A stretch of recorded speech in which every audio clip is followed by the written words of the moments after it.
ज्ञान ध्यान की इस चैनल के साथ जुड़े हुए हमारे सभी साधक मित्रों का अभिवादन है। सभी साधक मित्रों कृपया ध्यान दें।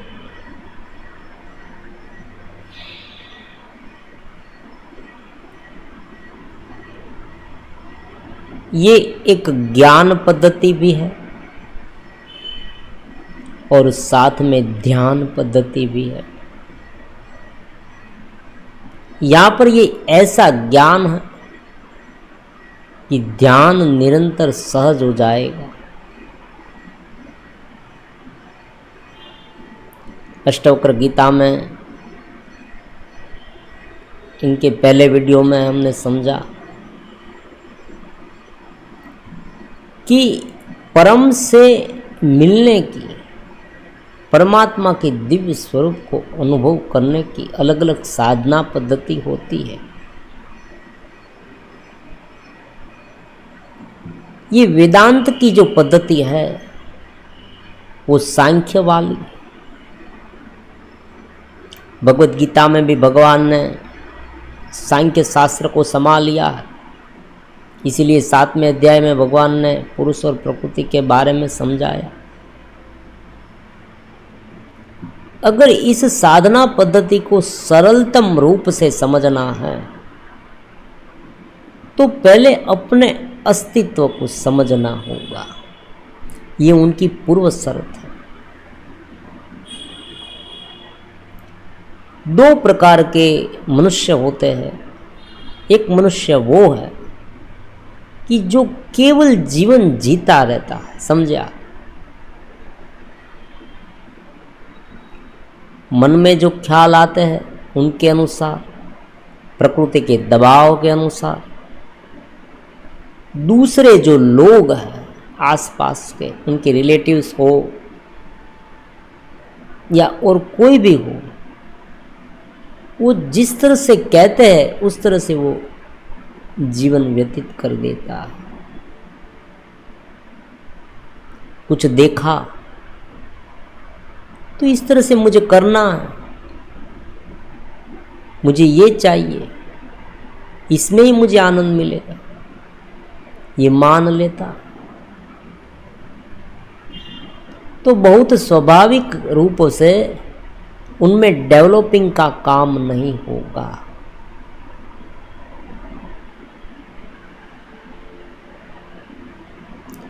लेकिन जब साधक अपने इस अस्तित्व को समझने लगता है, पहले उनके मन में ये प्रश्न उठता है कि मैं कौन हूँ।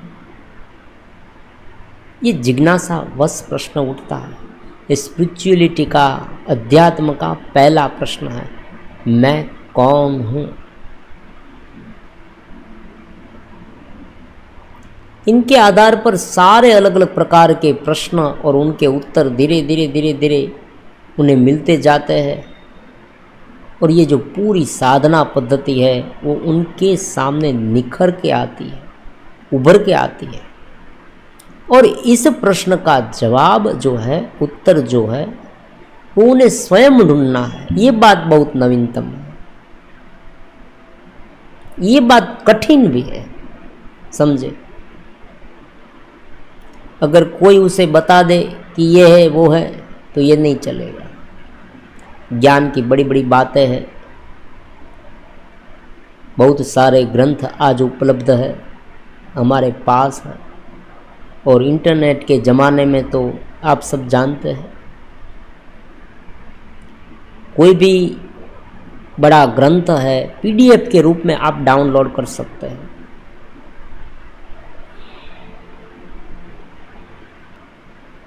कुछ अभ्यास करना भी पड़ता है यहाँ पर और कुछ समझना पड़ता है। ज्ञान और ध्यान दोनों की आवश्यकता है। अष्टवक्र गीता को अगर बेखूबी से जानना है, सरलता से जानना है, तो पहले निरीक्षण करना होगा।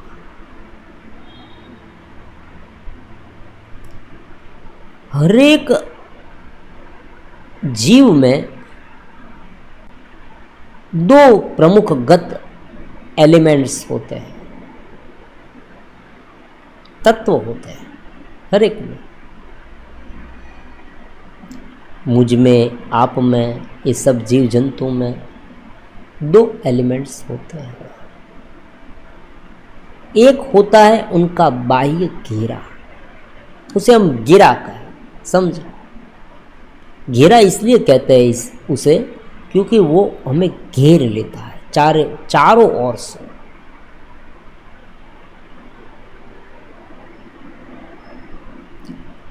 बिल्कुल सरल भाषा में समझे तो पहले ही हमारा शरीर जो है, फिर मन है, बुद्धि है, अंतराल चित्त है, ये सब एक अहंकार के रूप में सामने आए तो ये घेरा हो गया, उसे हम हमारा अस्तित्व मान लेते हैं। ये माना गया अस्तित्व,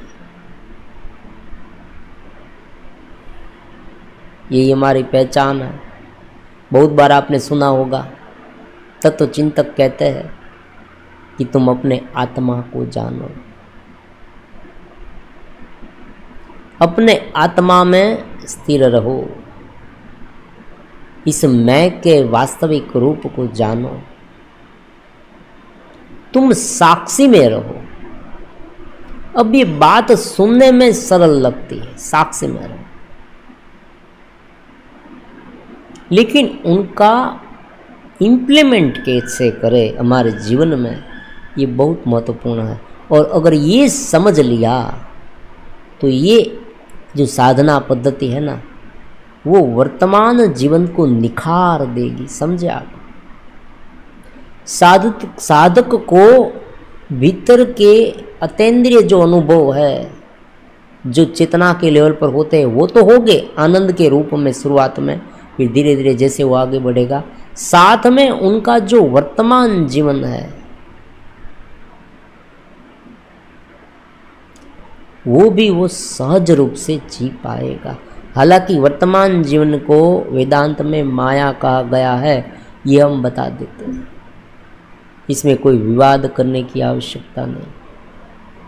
वर्तमान जीवन है वो माया, माया का मतलब है आभास, जो वास्तव में नहीं है फिर भी हमें दिख रहा।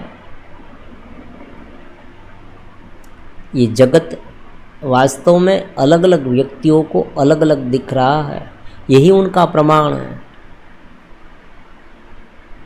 ये जगत हमें मन से दिख रहा है, मन की आंखों से हम देख रहे हैं इस जगत को।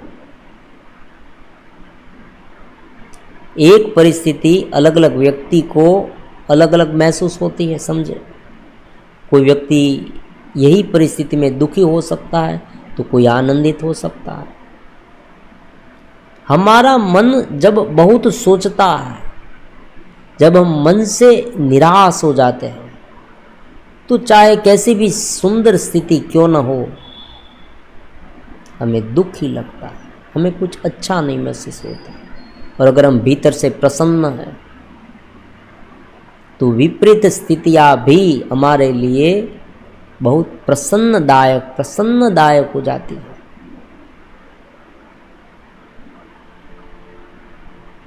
तो ये सब मन से जो हमने देखा है, जो आसपास का माहौल है, ये सब मन का है और मन के घेरे में हम बैठे हैं, ऐसा वेदांत का कहना है।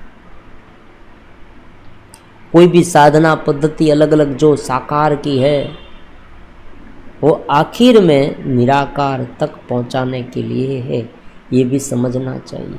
अलग अलग बहुत सारी साधना पद्धतियाँ हैं, उनके बारे में एक के बाद एक डिस्कस भी करेंगे और किस तरह से हम उसे अखत्यार करें हमारे जीवन में, ये भी समझेंगे। लेकिन आज अष्टवक्र गीता का एक सुंदर सा श्लोक है, उन पर हम चर्चा करने वाले हैं। पहले ये श्लोक को जानते हैं कि ये श्लोक क्या कहता है। यदि तू देह को अपने से अलग कर, समझे, यदि तू देह को अपने से अलग कर और चैतन्य में विश्राम कर, स्थित हो, तो अभी ही सुखी, शांत और बंध मुक्त हो जाएगा। ये अष्टवक्र गीता का श्लोक है, चौथे नंबर का।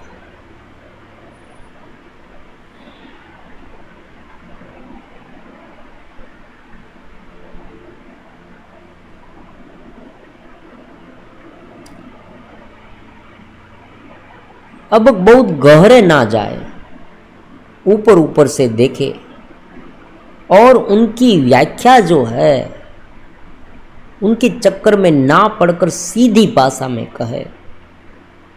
तो ये शरीर है ना जो, उनके बारे में तुम इतना सोच मत, बस इस मन के बारे में तुम इतना सोच मत।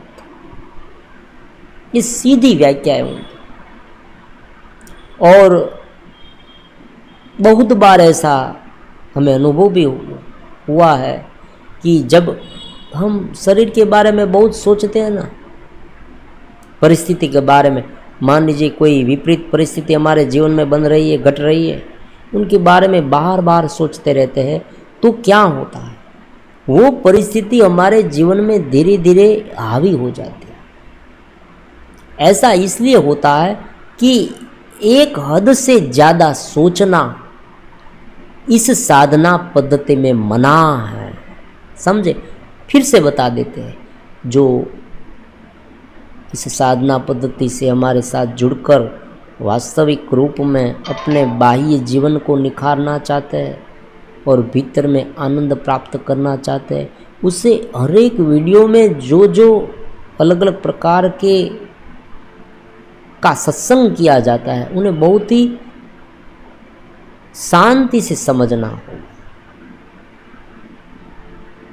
अगर एक बार वो उसे अपने जीवन में अख्तियार करे, अपने जीवन में इस साधना पद्धति के रूप में लाए, तो वास्तव में उनमें सुधार आ सकता है, क्योंकि ये वेदांत की साधना पद्धति है। तो फिर से, जब एक हद से, समझे, एक हद से ज़्यादा सोचना यहाँ मना है। कोई एक ऐसा विषय जो विपरीत हम विपरीत विषय किसे कहेंगे, ये बात भी बहुत महत्वपूर्ण है। और आजकल के लोग ये भी बता रहे हैं, देखो कभी कभी आप सुनते हैं कोई वीडियो में, कोई चैनल में, कि भाई कुछ अच्छा भी नहीं बुरा भी नहीं, भगवान ने भी कहा सुख नहीं दुख नहीं, अच्छा नहीं बुरा नहीं। तो यहाँ आप विपरीत ये शब्द क्यों यूज करें? विपरीत मतलब क्या? जो विषय है वो हमें बिन चेतस तक ले आता है, समझे, जो ज्यादा पकड़ाव वाला है, पकड़ रखता है। कोई ऐसी समस्या है, जीवन तो समस्याओं का भंडार है, आप जानते हैं, प्रॉब्लम्स का भंडार है, और ये तो प्रॉब्लम आते ही रहेगी। कोई रिलेटिव्स के लेवल पर प्रॉब्लम है, कोई साधन संपत्ति के लेवल पर प्रॉब्लम्स है, कोई रोग भी हो सकता है, कुछ भी हो सकता है, फेलियर। हमने कोई ऐसा काम शुरू किया था, उसमें हम निष्फल हुए शुरुआत में, ये भी हो सकता है। कोई समस्या ऐसी है कि हमें कौन सा चुनाव करें, डिसीजन क्या ले, कौन सा निर्णय ले, वो मालूम नहीं है। तो तत्काल क्या करना चाहिए? हद से ज़्यादा उस प्रॉब्लम पर, समझे, जगत के विषय पर सोचना नहीं है, सोचना मना है। क्यों? क्योंकि फिर क्या होगा, अपना हाथ अपने सिर पर हम मारेंगे। ये कैसी बात है? अपना जो हमारी जो सोच है ना, वो हम पर ही भारी पड़ेगी। ये बात है, नवीनतम बात। पहले सोचा, पहली दफा सोचा, कोई भी व्यक्ति शुरुआत में सोचता है ना, तो एकदम सहज होता है, वो सब कुछ सोच सकता है। वो प्रॉब्लम्स के बारे में सोचेगा कि वास्तव में क्या है, फिर उस समस्या का क्या हल हो सकता है, उनके बारे में भी सोच सकता है। फिर धीरे धीरे धीरे धीरे धीरे वो उनकी जो सोच है ना, वो राउंडेड होती जाएगी, एक सर्कुलर, एक सर्कल में आ जाएगी। एक ही सोच बार बार आती रहेगी, ट्रिगर करेगी, उसे कहते हैं। ये समस्या की जड़ हो सकती है। एक बार सोचा, शांति से सोचा, उनके प्रत्येक पहलू पर गौर किया, फिर सोचना बंद करना। आप ये भी कहेंगे कि एकाग्रता से सोचेंगे तो ये नहीं हो सकता, क्योंकि जब प्रॉब्लम्स पर आप बार बार अपना फोकस करेंगे तब ये प्रॉब्लम्स का जो भय है, जो डर है, वो भी आपको सताने लगेगा। ये होगा तो, वो होगा तो, ये हुआ है, अरे मेरे जीवन में ऐसा क्यों हुआ, उसने मेरे साथ ये क्यों किया, मैंने तो उनके लिए बहुत कुछ किया है फिर भी वो मेरे साथ ये कर रहा है। शरीर के साथ, मन के सारे इतने सारे विचार हैं, इतने सारे विचार, बाहर की जो अलग अलग प्रकार की सिचुएशन है, स्थितियाँ, उनके बारे में व्यक्ति इतना सोचता है, फिर अपना स्वरूप भूल जाता है। या बात यह है, वेदांत को ये कतई पसंद नहीं कि तुम अपने आप को भूल जाओ। पहले अपने मैं को निर्धार करो कि मैं जो है वो मैं का एपी सेंटर कहाँ है। जैसे धरती कंप में एपी सेंटर होता है, एपी सेंटर केंद्र बिंदु कहाँ पर है? शरीर में है। शरीर में हूँ मैं, केवल शरीर हूँ। तुम कौन हो? मैं ये हूँ। मैं केवल मन के विचार हूँ, जो कृत्रिम आइडेंटिटी मैंने बना ली है वो मैं हूँ। मुझे जो मैं की अनुभूति हो रही है, स्वप्न में होती है, सुसुप्ति में होती है, जागृत में होती है, वो मैं ये शरीर हूँ, ये मन हूँ, ये बुद्धि हूँ, ये विचार हूँ, ये समस्या भी मैं हूँ, समस्या के साथ घिरा हुआ व्यक्ति मैं हूँ। अष्टवक्र गीता कहती है कि तुम पहले तत्काल ये छोड़ दो। जिस तरह से कोई व्यक्ति ने हाथ में कुछ पकड़ा है, भारी वजन, और वो एक और रख देता है, उसी तरह से ये रख देना, और जितना जल्दी हो पाए उतना ये कर दो। यदि देह को करके पृथक तुम आत्मनिष्ठ पाओगे, सुखमय अभी बस शांत, बंधन मुक्त भी हो जाओगे।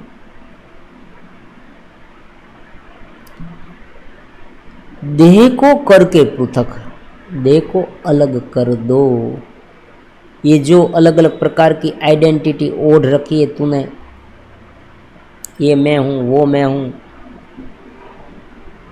मेरे साथ ये हुआ, वो हुआ, ये सब कुछ जो है वो पहले तुम अलग कर दो। तुम उनसे अलग हो, तुम उनसे अछूते हो। जैसे ही तुम ये मानोगे कि तुरंत ही तुम बंधन मुक्त भी हो जाओ, उनका बंधन तुम में नहीं रहेगा।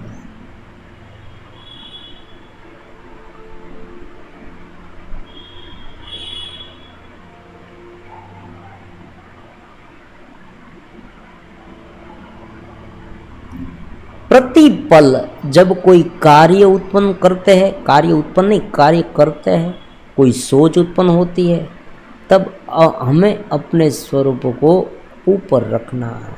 ये बात कहना चाहता है, ये बात कहना चाहती है अष्टवक्र गीता में।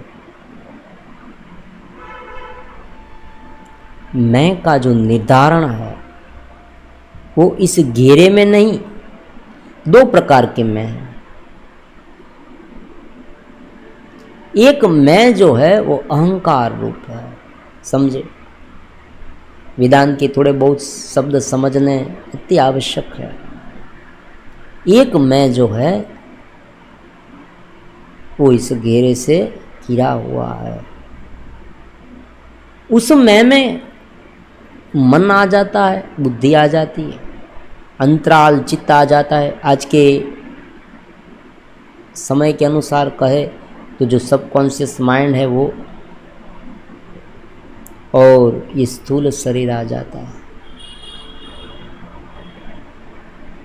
प्रत्येक को आप जानते हैं। देखो, यहाँ पर ये समझना बहुत जरूरी है, पहले ध्यान देना होगा, मनन करना होगा, एक एक शब्द को समझे। स्थूल शरीर को कौन नहीं जानता, चलो पहले से शुरू करते हैं। स्थूल शरीर को सभी व्यक्ति जानते हैं, कौन नहीं जानता स्थूल शरीर को। फिर स्थूल शरीर को तो जान लिया कि भाई ये मेरी बॉडी, फिजिकल बॉडी। फिर मन को कौन नहीं जानता, ये दूसरा है आयाम।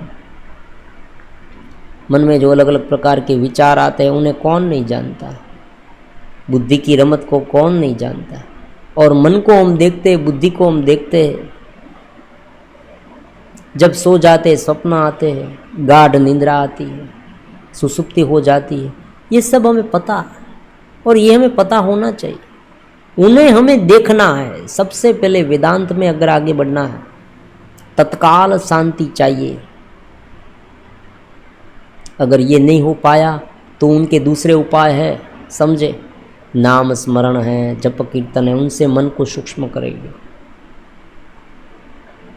उनसे साकार से निराकार तक जाएंगे। भगवान की भक्ति, भगवान के साथ प्रेम करके विवाह तक जाया जा सकता है। लेकिन ये तत्काल तुरंत जो इफेक्टिव है, 1,00,000 दर्द की एक दवा,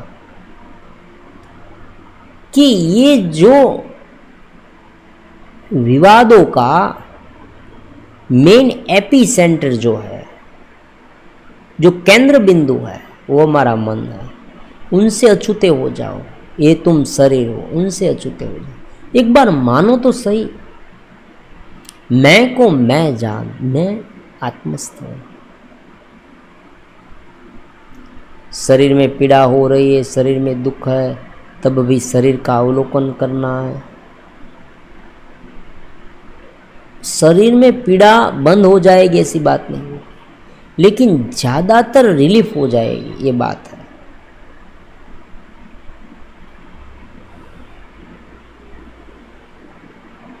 जब व्यक्ति अपने आप को उनसे ऊपर मानेगा, चेतस रहेगा और उनके लिए ध्यान करेगा। हम जानते हैं, लोग ये कहते हैं केवल ये मान लो कि मैं ये हूँ, मैं आत्मा हूँ, ये मान लो, ये अहंकार का कारण है, ये मान लो। लेकिन इस तरह से जीव भाव से ऊपर उठना सहज नहीं है। देहात्म बुद्धि है ना, वो एक आदत बन गई है। और मन जब तक चेतस नहीं होगा, मतलब जब तक हम चेतस नहीं होंगे, मन को साक्षी रूप में देखते देखते जब तक हम उस आयाम तक नहीं पहुंचेंगे चेतना के, तब तक उनका अनुभव नहीं। एक बार जान लिया हमने, जाना तो बहुत कि मैं आत्मा हूं, उनसे एक बार अछूते हो जाओ, साक्षी हो जाओ। फिर जब अलग अलग प्रकार के कर्म जो उत्पन्न करते हो, उस समय तुम्हें अपने आप को उनसे अलग रखना। अलग रखना मतलब ऐसी बात नहीं कि तुम अपनी शक्तिवान मत डालो, पूरी होश से उसे करो, होश आवाज से चेतस रहकर करो। और ये ऐसी स्थिति हो जानी चाहिए कि जब काम करना है, जब हम उसे शरीर को देखते हैं, शरीर के पास हमें काम करवाना है, तब वो करता है, बाकी हम शांति से आनंद में रह सकते हैं।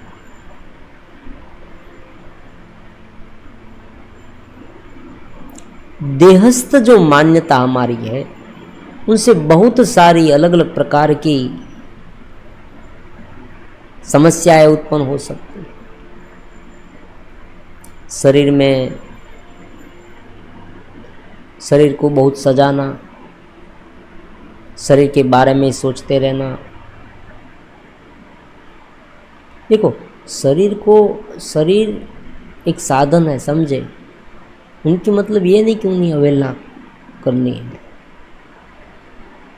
समझ विकसित करनी ये ऐसी बात है कि हम बुद्धिपूर्वक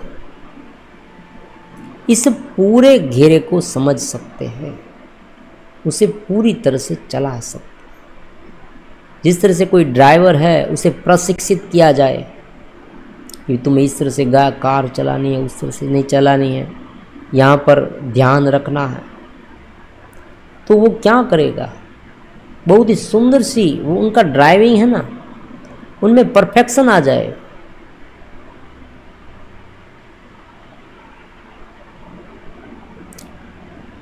फिर जो वो उनके, अब देखो गलत काम है, कोई ये कहता है कि भाई एक बार कर्ता को जान ले, परमात्मा को जान ले, चेतस हो जाए, फिर जो भी करे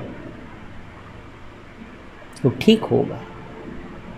ऐसा क्यों कहा गया?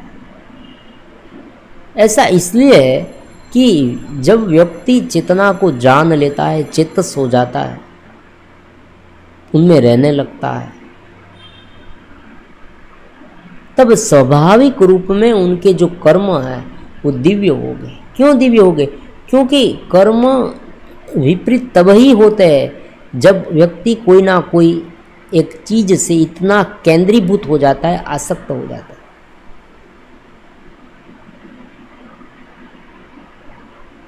जहाँ जरूर लगे इतना वो वहाँ करेगा।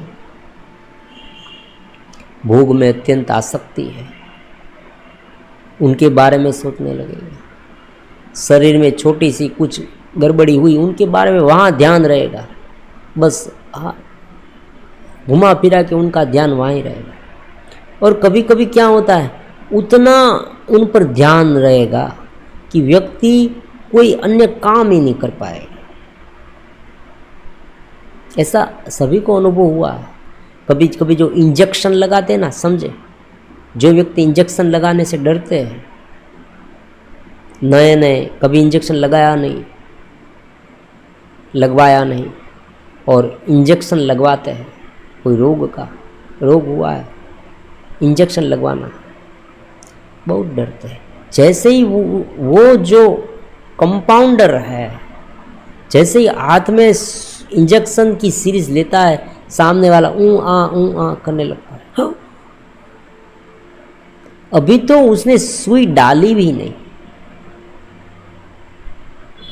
उसे दर्द महसूस होने लगता है।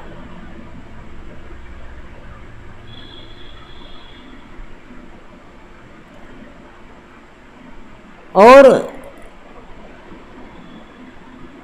जो उनका भान भूल जाता है, मतलब जिसे उनकी आदत बन गई है और उसे मालूम हो गया है, वो एक आवाज भी नहीं करते। भूख पर बहुत ध्यान दोगे तो खाने के ख्याल आते रहेंगे, मुझे ये खाना है, वो खाना है। और जब ऐसे ख्याल आने लगेंगे ना, तब क्या होगा? व्यक्ति कुछ ऐसा खाएगा कि जो पौष्टिक ना हो, स्वादिष्ट ज़्यादा हो, खाने में लगा रहे।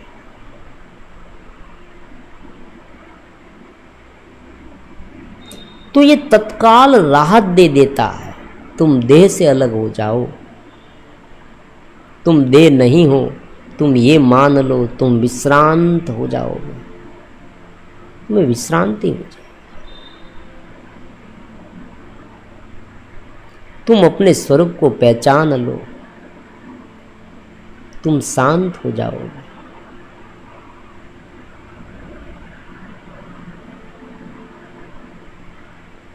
चेतस हो जाना, फिर बाकी के सारे काम आसान हो जाए। समझना है, फिर नियमित रूप से सुबह ध्यान करना। ध्यान में क्या करना है, हर एक वीडियो में समझाया। शांति से बैठना, अपने मन को देखना है, शरीर को देखना है, गहरी सांस लेना है, एकदम सहज भाव से, कोई भी बलजबरी नहीं, अपने शरीर के साथ नहीं, अपने मन के साथ। जो रेगुलर खाना खाते हैं वही खाना, डिस्टर्बेंस कोई नहीं, सहज रूप से जीवन जीते हैं वही। लेकिन जो अति करते हैं ना, वहाँ कटौती करनी, जो साधक जुड़े हैं उसे। मान लीजिए आप मोबाइल बहुत देखते, आपको अपना अन्वेषण करें, कौन सी चीज़ ऐसी है जो हम ज़्यादा कर रहे हैं, नहीं करनी चाहिए। हम अपने आप को पूछेंगे, बार बार पूछना कि भाई तुम क्या कर रहे हो, बहुत मोबाइल देखते हो, उसमें थोड़ी कटौती करो। ऐसी कोई आदत है जो हमें बहुत सताती है, बार बार आदत से मजबूर हो गए, तो उन्हें धीरे धीरे दूर करते जाओ और साथ में ये ध्यान करते जाओ और ये सुनते जाओ। साधना हो गई, दूसरा कुछ नहीं करना। सहज जीवन जीना है, जीवन आनंद रूप है, प्रसन्न रूप से जियो। किसी भोग का, कोई विषयों का तिरस्कार भी मत करना, क्योंकि वेदांत कहता है कि सब परमात्मा है। लेकिन फिर भी देखो, समझे, योग, ये जो अष्टवक्र गीता है उसमें शुरुआत में कहा है, हाँ, कोई बात छुपाएंगे नहीं, उसमें कहा है कि विषय को विष समान मान। चित्त शुद्धि की बात यहाँ पर है। आज लोग नहीं बोल रहे क्योंकि साधक कम हो जाए, उस बात से डरते हैं ये लोग। ऐसा डरना नहीं, जो है वो कह देना। विषय जो है उनमें ज़्यादा आसक्त रहेंगे तो प्रॉब्लम्स होंगे, क्योंकि वो हमें छूटने नहीं देंगे। बहुत सीधी सी बात है, कोई व्यक्ति कोई विषय पर ज़्यादा आसक्त है तो उसे अपने आप लगाम कसनी होगी। इतनी ज़्यादा लगाम नहीं, समझे, कि उनका ही ख्याल आता रहे, ये समझने वाली बात। भगवान भी यही कहते हैं, अति भूखा रहना। मान लीजिए कोई व्यक्ति, कोई साधक है, ये माने कि मुझे खाना नहीं, 3 दिन तक उपवास। हालांकि उपवास करना बहुत अच्छी बात है, इसमें कोई बुरा नहीं है, बहुत अच्छी बात है। हमारी पूरी जो डाइजेस्टिव सिस्टम है उनमें इम्प्रूवमेंट आता है, बहुत अच्छा है। लेकिन ये साधना के भाग में ऐसा कुछ नहीं करना है कि जहां हमारा ध्यान जाए, समझे। पहले हमें उनसे अछूता होना, ऊपर उठना है, देह को छोड़ना, देह की आसक्ति को छोड़ना। यहाँ पर ये कहा है, तुम अपने आप को देह मत मानो, तत्काल शांति हो जाए।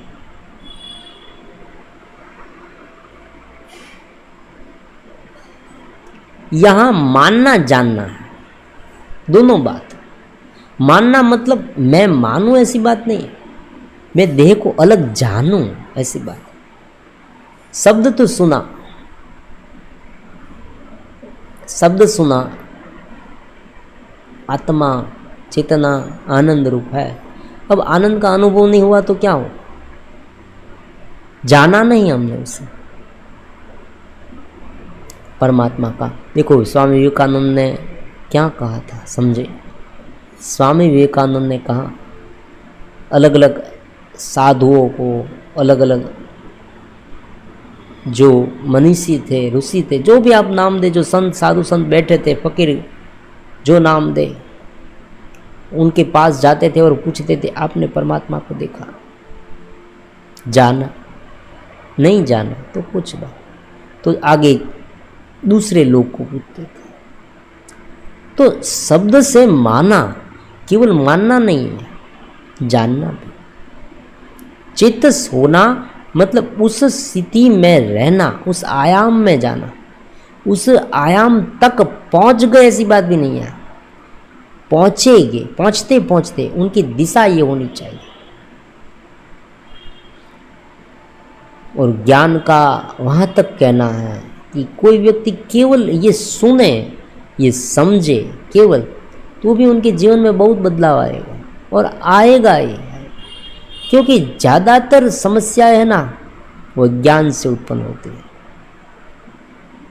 ज़्यादातर समस्याएं अज्ञान से उत्पन्न होती है। व्यक्ति अगर वास्तविक रूप में अपना निरीक्षण करता जाए और वास्तव में अपना गुरु बनता जाए,